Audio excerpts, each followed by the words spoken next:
Vocês estão vendo essa gatinha no vídeo aí? Ela se chama Maria Luan Telpu. E ela até apareceu no Playboy, cara.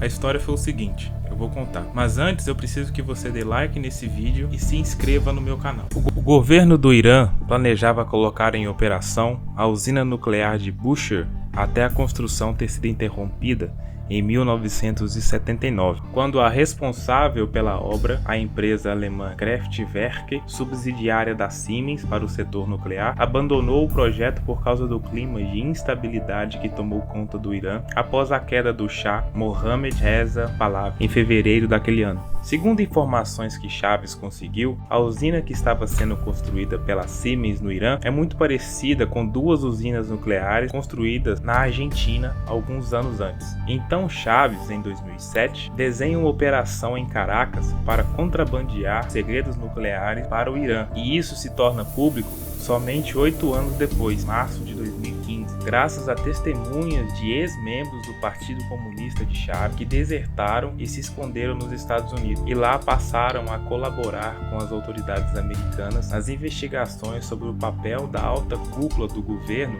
em operações de narcotráfico. Mas essa conversa de Chaves de ajudar o Irã a construir uma usina nuclear já era conhecida pelo governo americano desde 2009, mas as informações de conspiração de Chaves pareceram mentirosas e exageradas, então não levaram a coisa muito a sério. Só em 2011, 3 parlamentares firmaram um ofício e enviaram para a secretária de Estado Hillary Clinton pedindo uma investigação mais profunda. Começou assim. Em 2006, a ONU impôs sanções ao Irã, paralisando completamente o andamento do seu programa nuclear. Para continuar o programa, o Irã precisou valer-se de uma rede subterrânea de relações para seguir em frente com suas ambições atômicas. Durante os anos seguintes, o Ahmadinejad firmou mais de 260 acordos bilaterais entre Irã, Venezuela e Argentina. Várias indústrias foram erguidas, como uma montadora de automóveis, uma fábrica de tratores, uma fábrica de bicicletas e uma usina de cimento. Um conjunto de papéis comprovava que uma das funções dessas fábricas era cobertar o trânsito de equipamentos e produtos químicos, armamentos e tecnologia. Em novembro de 2008, surgiu a primeira prova de que as relações comerciais com a Venezuela serviam para ocultar operações irregulares do regime dos ayatollahs. Naquele mês, um comboio deixou o Irã pela cidade de Bazargan e entrou na Turquia por Gumurlak, localizadas em uma região árida, mas marcadas por um intenso tráfego, por serem ponto principal fronteiriço entre os dois países. A carga que partiria do terminal no mar Mediterrâneo tinha como destino a Venezuela e havia sido declarada junto às autoridades alfandegárias como, entre aspas, peças de trator. Ao ingressar no terminal portuário, o carregamento foi direcionado para inspeção por raio-x. A imagem revelou que o conteúdo dos containers não era condizente com o manifesto de carga. Quando abriram o primeiro compartimento, os oficiais encontraram uma série de tambores e equipamentos de laboratório. O mesmo se observou nos outros 21 containers. A análise revelou se tratar de uma carga de nitrato de sulfito, componente usado na indústria militar para a produção de explosivos. O governo turco, em um relatório, descobriu que algumas das caixas de madeira presentes na carga continham material destinado ao Ministério da Defesa da Venezuela. A ocultação desse material já deu motivos o suficiente para impedir a carga de chegar até a América do Sul. Segundo um ex-ministro venezuelano, esses acordos serviam como uma cortina de fumaça para as negociações nucleares iniciadas entre os dois países em 2007. Para enganar a Agência Internacional de Energia Atômica, apenas uma semana após terem assinado parceria com os iranianos, a Venezuela foi à AIEA para apresentar suas intenções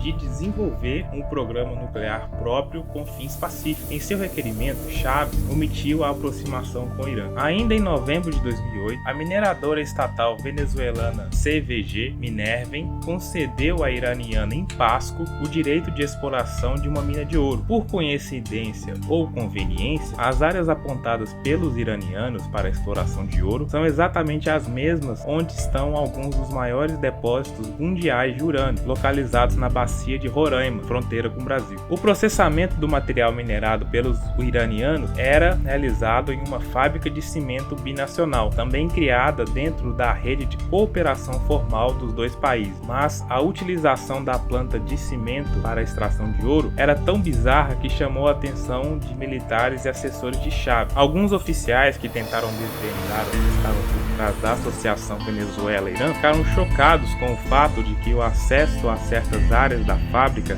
era restrito a iranianos, e a segurança desses locais era feita por militares persas, provavelmente da Guarda Revolucionária, os Quds. Pra tu ter ideia, o ex-chavista disse: eu tinha acesso ao gabinete do presidente Chávez, mas era proibido de entrar a linha de segurança imposta pelos iranianos. Uma segunda planta foi erguida no estado de Monagas, logo depois da reunião em que Chávez e Ahmadinejad fecharam um acordo sobre a questão dos segredos nucleares argentinos. A obra foi conduzida pela estatal iraniana Edvase Sanat, que também administrou a operação. A fábrica ficou sem produzir um saco de cimento até a sua inauguração em 2015, mas enquanto isso despachou toneladas de materiais para o Irã em navios com bandeira daquele país. Em 2012, a polícia da Bolívia encontrou no subsolo de um edifício que abrigava a representação das Forças Armadas da Venezuela em La Paz um carregamento de cerca de 2 toneladas de tantalina. O material havia sido contrabandeado do Brasil, chegou à Bolívia por via terrestre e,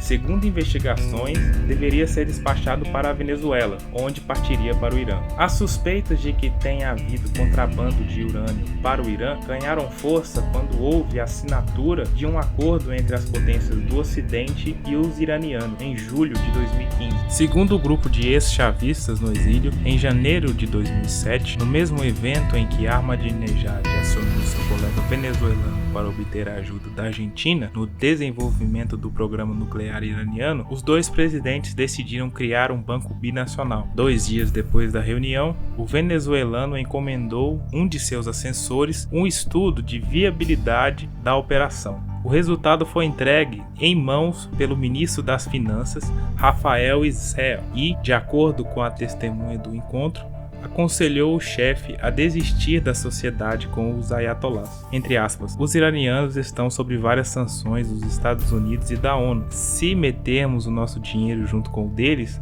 vamos acabar sendo alvo do bloqueio de fundos, alertou Issael. Chávez repreendeu, entre aspas, quem é o presidente. Uma das medidas estabelecidas por Chávez para colocar em prática o acordo com Ahmadinejad foi construir uma ponte aérea de maletas de dinheiro conectando Caracas a Buenos Aires. Na noite de 4 de agosto de 2007, a agente de segurança portuária Maria de Luan desobedeceu a ordem de um superior e, como consequência, detonou o principal escândalo pré-eleitoral da Argentina. Ela foi orientada a não inspecionar as bagagens dos passageiros e tripulantes do jato particular de prefixo N513S que aterrissaria no aeroporto de Jorge Newbery.